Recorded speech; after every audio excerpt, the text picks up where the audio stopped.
آئیے اب اس کے بعد ہمارے بیچ ضلع بہرائچ کی سرزمین سے تعلق رکھنے والے مشہور و معروف عالم دین مقرر شعلہ بیان حضرت مولانا مفتی محفوظ الرحمان صاحب جرولی ماشاءاللہ تشریف فرما ہے۔ میں گزارش کروں گا کہ حضرت تشریف لائے اور اپنے مواعظ حسنہ سے ہم سب کے دلوں کو محظوظ فرمائے۔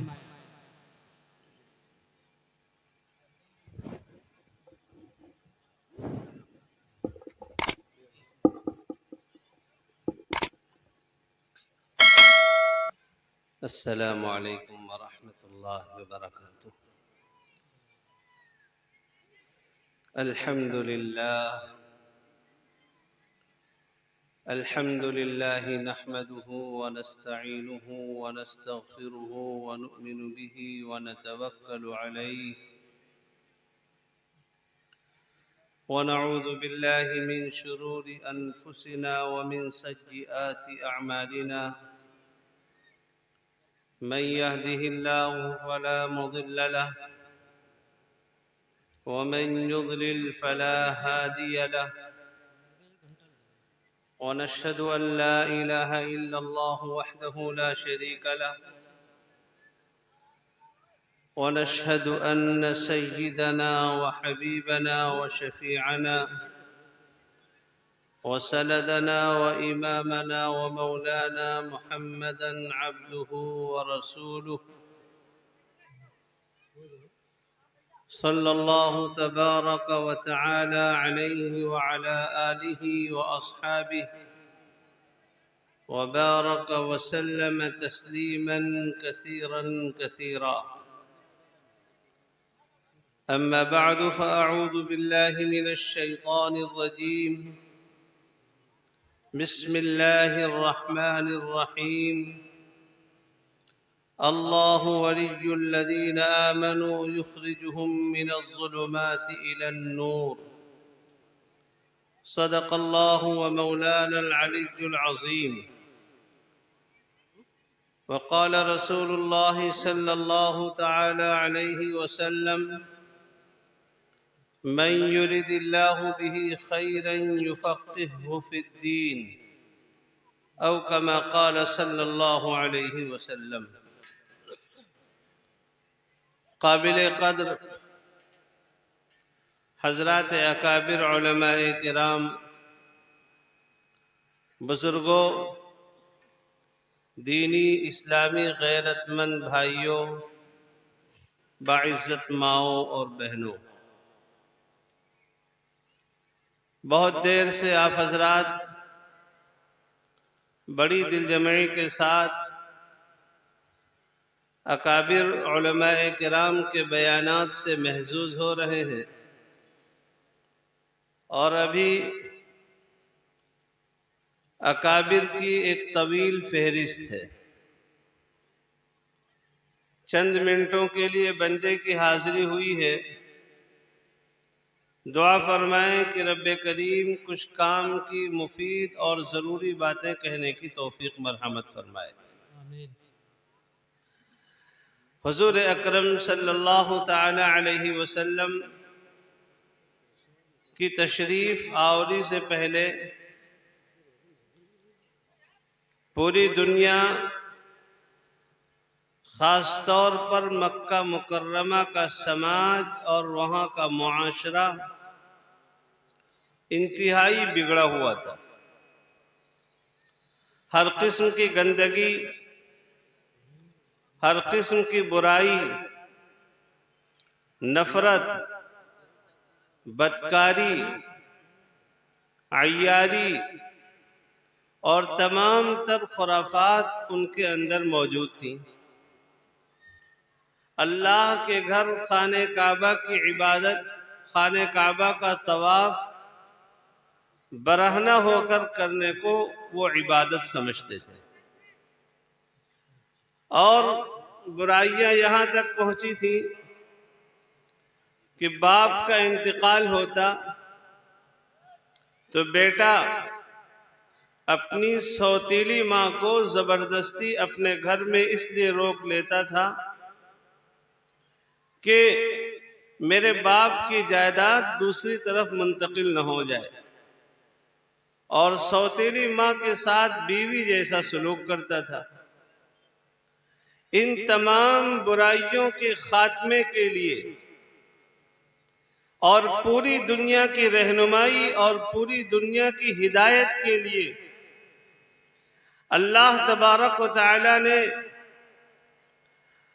امام الانبیاء والمرسلین حضرت محمد مصطفیٰ صلی اللہ علیہ وسلم کا انتخاب فرمایا، اور سب سے پہلا پیغام اللہ کی طرف سے حضور اکرم صلی اللہ تعالی علیہ وسلم کے قلب اطہر پر جو نازل ہوا، وہ پیغام کون سا تھا؟ اب سماج سے برائیوں کو ختم کرنا ہے، نفرتوں کو ختم کرنا ہے، لوگوں کے دلوں میں بھائی چارہ، محبت، ایثار اور ہمدردی پیدا کرنا ہے۔ اب ایسا نظام دنیا کے اندر پیدا ہونا ہے جس نظام کے آنے کے بعد دنیا سے ظلم کا خاتمہ ہو جائے گا۔ اب عورتوں کو زندگی کچی موت مرنے پر مجبور نہیں کیا جائے گا، لڑکیوں کو زندہ دفن نہیں کیا جائے گا۔ ہر قسم کی برائیوں کے خاتمے کے لیے اللہ تبارک و تعالی نے سب سے پہلا پیغام جناب محمد الرسول اللہ صلی اللہ علیہ وسلم کے قلب اطہر پر نازل کیا ہے، وہ ہے اقرأ بسم ربک الذی خلق۔ آپ پڑھیے اپنے اس رب کا نام لے کر جس نے پیدا کیا ہے۔ آپ پڑھیے۔ معلوم یہ ہوا کہ پڑھائی لکھائی، تعلیم و تعلم جب عام ہوگا، اور ایسی تعلیم ساتھ میں اللہ نے قید لگا دی، اقرأ بسم ربک الذی خلق، ایسی تعلیم جس تعلیم کے ذریعے مخلوق اپنے خالق کو پہچان لے، جس تعلیم کے ذریعے بندہ اپنے رب کو پہچان لے، جس تعلیم کے ذریعے انسان اللہ کی معرفت حاصل کر لے، جس تعلیم کے ذریعے دنیا کے اندر رہنے اور بسنے والا ساری کائنات کے پالنہار اور ساری کائنات کے رب کی معرفت حاصل کر لے، ایسی تعلیم کے ذریعے سے دنیا سے برائیوں کا خاتمہ ہوگا اور اچھائیوں کا وجود ہوگا۔ حضور اکرم صلی اللہ تعالی علیہ وسلم اس کی معنویت کو سمجھتے ہیں۔ آپ علیہ السلام اچھی طرح جانتے ہیں کہ اس تعلیم کے ذریعے اب برائیوں کا خاتمہ کرنا ہی کرنا ہے، اس لیے جب آپ علیہ السلام اپنے گھر تشریف لاتے ہیں، انتہائی گھبراہٹ کے عالم میں علماء لکھتے ہیں ترتعد فرائسہ، آپ علیہ السلام کے بدن پر کپ کپی تاری ہے، اور گھر میں تشریف لاتے ہیں اور کہتے ہیں مجھے کمبل اڑھاؤ، مجھے کمبل اڑھاؤ، اب تو مجھے اپنی جان کا بھی خطرہ لگ رہا ہے، کہیں میری جان نہ چلی جائے، اتنی اہم ذمہ داری اللہ تبارک و تعالی نے میرے اوپر ڈالی۔ وہیں پر امی جان اور تمام ایمان والوں کی ماں حضرت خدیجہ الکبریٰ رضی اللہ تعالی عنہا حضور اکرم صلی اللہ تعالی علیہ وسلم کو تسلی کے کلمات کہتی ہیں، آپ کو تسلی دیتی ہیں، میرے سرتاج آپ کیوں گھبرا رہے، آپ کیوں پریشان ہو رہے، آپ کیوں الجھن کے شکار ہیں؟ اللہ آپ کو ضائع نہیں کرے گا، اللہ آپ کو رسوا نہیں کرے گا۔ آپ تو رشتوں کو جوڑتے ہیں، آپ بیواؤں کے سہارا ہیں، آپ یتیموں کی خبرگیری کرتے ہیں، جس کے یہاں کوئی کمانے والا نہیں آپ کما کر دیتے ہیں۔ اگر کوئی حادثے کا شکار ہو جائے،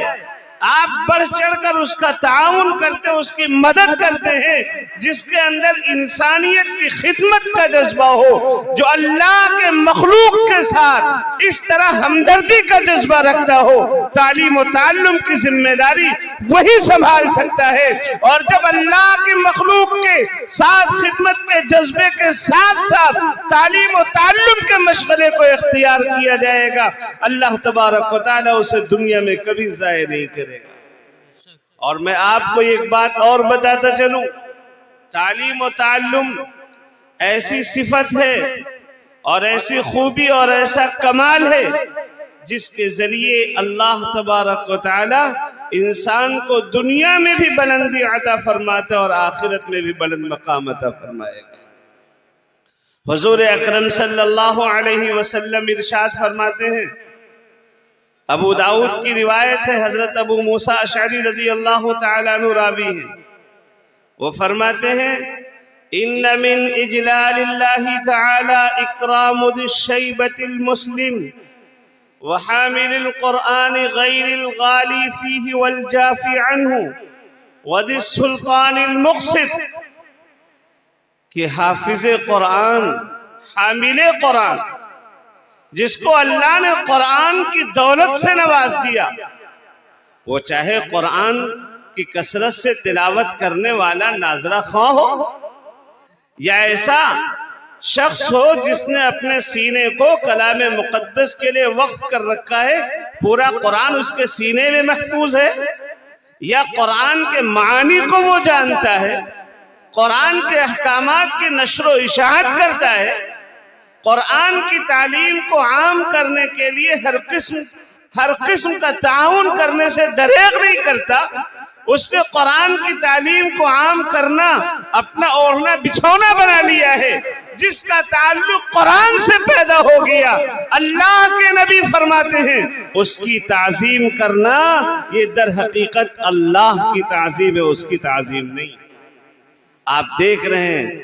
یہ سامنے آپ کی تپائی رکھی ہوئی ہے، تپائی لوہے کی بنی ہوئی تپائی ہے، اس کے اوپر اللہ کا مقدس کلام رکھا جاتا ہے، قرآن رکھا جاتا ہے، اور جس فیکٹری میں لوہا تیار ہوا اسی فیکٹری سے اور بھی لوہے تیار ہوئے ہوں گے، ان لوہوں سے دروازے بنتے ہیں، کھڑکیاں بنتی ہیں، لیٹرین کا بھی دروازہ بنتا ہے۔ فیکٹری ایک، لوہا بنانے والی مشین ایک، بنانے والے کاریگر ایک، اور پھر ویلڈنگ کرنے والے سب کے سب کاریگر ایک ہیں، لیکن آپ سچ بتائیے اپنے دل پر ہاتھ رکھ کر کہ یہ لوہا جس کی تپائی بنی ہوئی ہے اور وہ لوہا جو لیٹرین کے دروازے میں لگا ہوا ہے، کیا دونوں کو آپ ایک حیثیت دیتے ہیں؟ آپ کے ہاں دونوں کا ایک مقام ہے؟ کیوں؟ اس کا مقام کیوں بلند ہو گیا؟ اس پر کوئی بچہ بھڑ بھڑ پیر مارے تو آپ کہیں گے بیٹا زور زور سے پیر نہ مارو دروازہ ٹوٹ جائے گا، اور اس کے اوپر کوئی بچہ آپ کا چہیتا اور لاڈلا بیٹا اگر پیر رکھ کر بیٹھ جائے آپ کھینچ کر تماچا لگا دیں گے۔ محبت اپنی جگہ پر قرآن کے احترام کی وجہ سے اس تپائی کا مقام بلند ہو گیا۔ اس تپائی کا تعلق اللہ کے مقدس کلام سے چند گھنٹے رہتا ہے، چند گھنٹے تعلق کی وجہ سے اس تپائی کا مقام آپ کے قلب میں بلند ہو گیا ہے۔ تو جس کے سینے میں اللہ کا مقدس کلام موجود ہے وہ کھا رہا ہے تب بھی اس کے سینے کا تعلق قرآن سے ہے، وہ بیٹھا ہوا گپ شپ کر رہا ہے تب بھی اس کے سینے میں قرآن ہے، وہ بازار میں ہے تب بھی اس کے سینے میں قرآن ہے، کاشتکاری کر رہا ہے تب بھی اس کے سینے میں قرآن ہے، ملازمت کر رہا ہے تب بھی اس کے سینے میں قرآن ہے، ہر وقت قرآن سے اس کا سینہ جڑا ہوا ہے، ہر وقت قرآن سے تعلق ہے۔ اب آپ اندازہ لگائیں اللہ اور فرشتوں کی نظر میں اس کا مقام اور مرتبہ کیا ہوگا۔ تو قرآن سے جو جڑ جائے،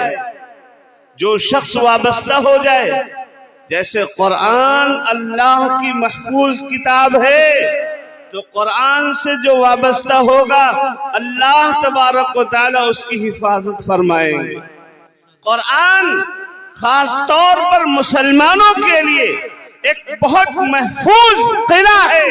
جو قرآن سے اپنے آپ کو وابستہ کر لے گا، قیامت کی صبح تک کوئی قرآن مٹا نہیں سکتا ہے۔ اللہ تبارک و تعالی قرآن کی برکت سے قرآن سے وابستہ ہونے والے شخص کی بھی حفاظت کرے گا۔ یہ مدارس ہیں، مکاتب ہیں، گاؤں گاؤں میں چل رہے ہیں، چھوٹے یا بڑے جو ادارے چل رہے ہیں، یہ سب قرآن کی تعلیم کو عام کرتے ہیں نا، قرآن کی تعلیم کو عام کرتے ہیں، قرآن کی نشر و اشاعت کے لیے قائم ہیں، اور قرآن قیامت تک باقی رہے گا۔ اس لیے ہمارا ایمان اور عقیدہ ہے کہ یہ مدارس بھی قیامت کی صبح تک باقی رہیں گے۔ جیسے قرآن باقی رہے گا ایسے مدارس بھی باقی رہیں گے، اور جب تک مدارس باقی ہیں اس روئے زمین پر اس وقت تک کہ قیامت برپا نہ ہوگی، اور جس دن ان کو نظر بد لگ گئی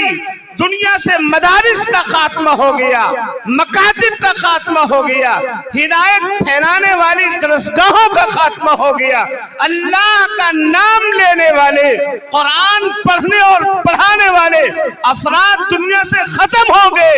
یاد رکھیے اس دن اللہ کو نہ آسمان کی ضرورت پڑے گی، نہ زمین کی، نہ چاند کی ضرورت ہے، نہ ستاروں کی، ہر چیز پر زلزلہ طاری ہو جائے گا اور قیامت برپا کر دی جائے گی۔ جو کچھ بھی دنیا کا نظام، دنیا کی چمک دمک آپ دیکھ رہے ہیں، یہ سب اللہ کے نام اور اللہ کے کلام کی برکت سے۔ میرے بھائیوں، بزرگوں اور دوستوں، اس لیے ہمیں چاہیے کہ اپنا تعلق کلام اللہ سے مضبوط کریں۔ جب قرآن سے تعلق مضبوط ہوگا، قرآن اللہ کی کتاب ہے، اللہ کا کلام ہے، آپ کسی دوست کو اپنا خط لکھ کر دیں اور وہ دوست بار بار آپ کے خط کو اٹھا کر پڑھے، معنی سمجھ میں نہ آئے تو سمجھنے والوں سے پوچھے، جو خط میں ہدایات دی ہیں ان ہدایات پر عمل کرے تو آپ کو اس سے کتنی محبت ہو جائے گی۔ ایسے جو قرآن پڑھے، قرآن کو علماء سے سمجھنے کی کوشش کرے، قرآن میں جو ہدایات ہیں ان ہدایات پر عمل کرنے کی کوشش کرے، تو اللہ تبارک و تعالیٰ کتنی محبت فرمائے گا۔ اور جب اللہ محبت کرے گا، اللہ دوستی کرے گا تو کیا ہوگا؟ فرمایا اللہ ولی الذین آمنوا، اللہ ایمان والوں کا دوست ہے، یخرجہم من الظلمات الی النور، اللہ ایمان والوں کا دوست ہے، ان کو تاریکیوں سے نکال کر روشنی کی طرف لے کر جاتا ہے۔ والذین کفروا اولیاؤہم الطاغوت، اور جو کافر ہیں، قرآن کے منکر ہیں، ان کے دوست شیاطین ہیں۔ یخرجونہم من النور الی الظلمات، وہ ان کو روشنی سے ہٹا کر تاریکی کی طرف لے کر جاتے ہیں۔ اولئک اصحاب النار، یہ سب دوزخی ہیں، ہم فیہا خالدون، ہمیشہ ہمیشہ دوزخ کے اندر رہیں گے۔ پروردگار عالم ہم سب کو قرآن سے ہر قسم کا تعلق پیدا کرنے کی توفیق عطا فرمائے۔ آمین وآخر دعوانا ان الحمدللہ رب العالمین۔ ماشاءاللہ